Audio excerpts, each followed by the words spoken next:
तो फाइनली एक बार फिर से आपका स्वागत है आपके अपने चैनल पे, जहाँ पे आज की हमारी इस वीडियो में हम बात करने वाले हैं फैंस क्वेश्चंस के बारे में, जो कि आप लोगों ने इस सीरीज के पिछले पार्ट्स में कमेंट किए थे और अभी आप लोगों ने कम्युनिटी पोस्ट में भी काफी सारे क्वेश्चन मुझसे पूछे थे, जिनके आंसर मैं इस वीडियो में दूंगा। तो अगर आप लोग इन सारे क्वेश्चन के आंसर जानना चाहते हो, जहाँ पे आप लोग के क्वेश्चन भी पिक हो चुके हैं, तो इस वीडियो को एंड तक देखना। अगर आपको वीडियो में कुछ भी अच्छा लगे तो वीडियो को लाइक करके हमारे इस चैनल को सब्सक्राइब कर लेना, ताकि आपको फ्यूचर में ऐसी और भी अमेजिंग वीडियोस देखने को मिलती रहे। और आपको पहले ही बता दूं कि इस सीरीज के मैंने काफी सारे पार्ट्स पहले भी बनाए थे। अगर आप लोगों ने अभी तक वो पार्ट्स नहीं देखे तो उनका लिंक आपको नीचे डिस्क्रिप्शन में मिल जाएगा, वो पार्ट्स भी आप लोग जाके देख लेना। वहाँ पे मैंने आप लोग के काफी सारे क्वेश्चंस को क्लियर किया था और फैंस क्वेश्चन सीरीज की मैंने अलग से एक प्लेलिस्ट बनाई है, आप लोग उसमें भी जाके इन सारे पार्ट्स को एंजॉय कर सकते हो। बात करते हैं वीडियो के लाइक एम के बारे में, तो आज की हमारी इस वीडियो का लाइक एम है 700 लाइक एंड 50 कमेंट। उम्मीद करता हूँ कि आप लोग इस स्मॉल से टारगेट को इजिली कंप्लीट करा दोगे। तो चलिए अब स्टार्ट करते हैं आज की हमारी Q&A वीडियो को। तो आज का हमारा सबसे पहला क्वेश्चन है कि जूरी रिग और अपग्रेड का जो कॉम्बिनेशन है वो एक ओमनिट्रिक्स को क्रिएट कर सकता है। तो हाँ गाइस, ऐसा हो सकता है, क्योंकि बेंटन की सीरीज में हमें इस चीज का क्लियर आंसर दिया गया था कि बेंटन 1000 जिसके पास बाय ओमनिट्रिक्स थी और वो हमें बेंटन ओमनिवर्स में देखने को मिला था, और उसने अपने सबसे स्मार्ट एलियंस का यूज करके, जिनके पास काफी ज्यादा इंटेलिजेंस की पावर है, उनका यूज करके उसने अपने लिए बाय ओमनिट्रिक्स को क्रिएट कर लिया था। तो यहाँ पे जूरी रिग और बेंटन का अपग्रेड काफी ज्यादा इंटेलिजेंट एलियन है बेंटन का। बेंटन चाहे तो इन दोनों की मदद से इजिली जो है ओमनिट्रिक्स को क्रिएट कर सकता है। इसके बाद हमारे पास अगला क्वेश्चन है Big Chill versus Cannonbolt. तो यहाँ पे मैं बिग चिल को पिक करना चाहूंगा, क्योंकि बिग चिल की जो आइस है उस पे कैनन बोल्ट अपनी रोल करने वाली पावर का यूज ही नहीं कर पाएगा, क्योंकि वो फिसलता रहेगा और अपनी बॉडी को बैलेंस ही नहीं कर पाएगा। उसके बाद मेरा फेवरेट अल्टीमेट एलियन, तो मुझे यहाँ पे अल्टीमेट बेबिग और बिग चिल काफी ज्यादा यूनिक लगते हैं। आप लोग भी कमेंट करके बताना कि इन सारे अल्टीमेट एलियन में से आपका फेवरेट अल्टीमेट एलियन कौन सा है। इसके बाद बेंटन की सीरीज में कौन सा अल्टीमेट केविन मुझे ज्यादा पसंद है, क्योंकि हमें कई सारी सीरीज में केविन के मॉन्स्टर वाले रूप देखने को मिले थे, तो मुझे बेंटन अल्टीमेट एलियन में जो अल्टीमेट केविन देखने को मिला था वो काफी ज्यादा यूनिक लगता है। इसके बाद अगला क्वेश्चन हमारे पास, क्या ब्रेनस्टॉर्म ओमनिट्रिक्स के मास्टर कंट्रोल को अनलॉक कर सकता है। तो हाँ, ऐसा हो सकता है, क्योंकि ब्रेनस्टॉर्म का जो इंटेलिजेंस लेवल है वो काफी ज्यादा है और बेंटन चाहे तो उसका यूज करके इजिली जो मास्टर कंट्रोल को अनलॉक कर सकता है, क्योंकि बेंटन की सीरीज में हमें ये चीज देखने को मिली है कि ग्रे मैटर का यूज करके ओमनिट्रिक्स के मास्टर कंट्रोल को अनलॉक किया जा सकता है। तो यहाँ पे ब्रेनस्टॉर्म का इंटेलिजेंस लेवल भी काफी ज्यादा है, वो भी ओमनिट्रिक्स के मास्टर कंट्रोल को अनलॉक कर सकता है। हमारा अगला क्वेश्चन भी मास्टर कंट्रोल से ही रिलेटेड है, जहाँ पे आप लोगों ने पूछा है कि एल्बिडो मास्टर कंट्रोल का यूज क्यों नहीं करता। तो देखो गाइस, बेंटन की सीरीज में एल्बिडो एजमत का ही असिस्टेंट था, जिसको ओमनिट्रिक्स के बारे में अच्छी खासी नॉलेज थी, और उसने बेंटन एलियन फोर्स में एक और ओमनिट्रिक्स भी बना ली थी। उसके बाद उसने अल्टीमेट्रिक्स को क्रिएट किया और बेंटन ओमनिवर्स में रिक्रिएटेड अल्टीमेट्रिक्स हमें देखने को मिली थी। लेकिन गाइस, ओमनिट्रिक्स बिल्कुल कॉपी होने की वजह से एल्बिडो के पास जो भी ओमनिट्रिक्स हमें देखने को मिलती थी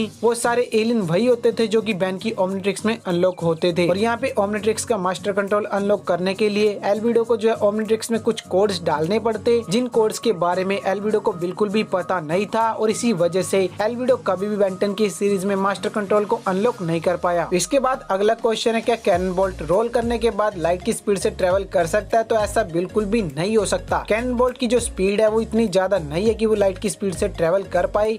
आप लोगों ने देखा होगा कि एक्सेलरेट, जो कि बेंटन का एक काफी यूनिक एलियन है, उसकी स्पीड काफी ज्यादा है, वो भी अपनी फुल स्पीड में एक नॉर्मल ह्यूमन को दिखाई नहीं देता, लेकिन उसके बावजूद वो लाइट की स्पीड से ट्रेवल नहीं कर पाता। तो यहाँ पे कैनन बोल्ट तो बिल्कुल भी लाइट की स्पीड से ट्रेवल नहीं कर सकता। हमारा अगला क्वेश्चन वर्सेस बैटल से है कि डायमंड वर्सेस रैथ में कौन ज्यादा पावरफुल है। देखो गाइस, बेंटन की सीरीज में ये दोनों एलियन काफी ज्यादा यूनिक है, लेकिन अगर बात करें कि इन दोनों में बैटल होने के बाद विनर कौन होगा, तो इजिली जो है डायमंड को मैं यहाँ पे पिक करना चाहूंगा, क्योंकि उसका पावर लेवल रैथ के मुकाबले काफी ज्यादा है, और रैथ जो है एंग्री एलियन है, जबकि डायमंड काफी यूनिक एलियन है जो कि अपने माइंड का यूज करके रैथ को डिफीट कर सकता है। हमारा अगला क्वेश्चन भी वर्सेस बैटल का ही है कि जेट रे वर्सेस एस्ट्रोडक्टल कौन ज्यादा पावरफुल है या फिर कौन ज्यादा फास्ट है। देखो गाइस, बेंटन की सीरीज में ये दोनों अलग अलग सीरीज में हमें देखने को मिले थे, जहाँ एस्ट्रोडक्टल हमें बेंटन ओमनिवर्स में देखने को मिला था, वहीं पे जेट रे जो है बेंटन एलियन फोर्स और अल्टीमेट एलियन में हमें देखने को मिला था। अब इन दोनों में स्पीड की बात करें तो गाइस, यहाँ पे जेट रे एस्ट्रोडक्टल के मुकाबले ज्यादा पावरफुल है स्पीड के मामले में, और वहीं पे अगर इनकी पावरबिलिटी की बात करें तो गाइस यहाँ पे फिर भी मैं जेट रे को ही पिक करना चाहूंगा, क्योंकि अपनी स्पीड का यूज करके वो लेजर बीम को काफी यूनिक तरीके से फायर करता है। तो इन दोनों में से मैं जेट रे को पिक करना चाहूंगा। आप लोग को इनमें से कौन सा ज्यादा पसंद है कमेंट करके मुझे बता देना। लेना। इसके बाद हमारा अगला क्वेश्चन है कि अल्टीमेट बेन अगर गोस्ट फ्रीक में ट्रांसफॉर्म हो जाए तो वो कैसा दिखता। देखो guys, ultimate Ben Ben 10 series का एक काफी यूनिक बेन है जो कि अल्टरनेट टाइमलाइन से बिलोंग करता है। तो यहाँ पे अगर अल्टीमेट बेन गोस्ट फ्रीक में ट्रांसफॉर्म होगा तो यहाँ पे उसके पास सिर्फ गोस्ट फ्रीक की पावर आएगी, यानी कि वो अपने नॉर्मल ह्यूमन ट्रांसफॉर्मेशन में ही रहेगा, लेकिन सिर्फ उसके पास गोस्ट फ्रीक की पावर आएगी, जहाँ पे गाइस वो इनविजिबल हो सकता है, इंटेंजिबल हो सकता है और अपनी गोस्ट फ्रीक वाली कुछ पावर्स का यूज कर सकता है। हमारा अगला क्वेश्चन है कि 4 आर्म्स वर्सेस ह्यूमंगसौर। देखो गाइस, बेन 10 की सीरीज में ये चीज ऑफिशियली कंफर्म है कि 4 आर्म्स जो है ह्यूमंगसौर के मुकाबले ज्यादा पावरफुल है, लेकिन फिर भी अगर आप लोग अपना ओपिनियन देना चाहते हो तो नीचे कमेंट करके बता देना। हमारा अगला क्वेश्चन काफी ज्यादा यूनिक है कि बेन 10 क्लासिक के बाद बेन 10 एलियन फोर्स में वेविक के डिजाइन को क्यों चेंज कर दिया गया। तो देखो गाइस, बेन 10 की सीरीज में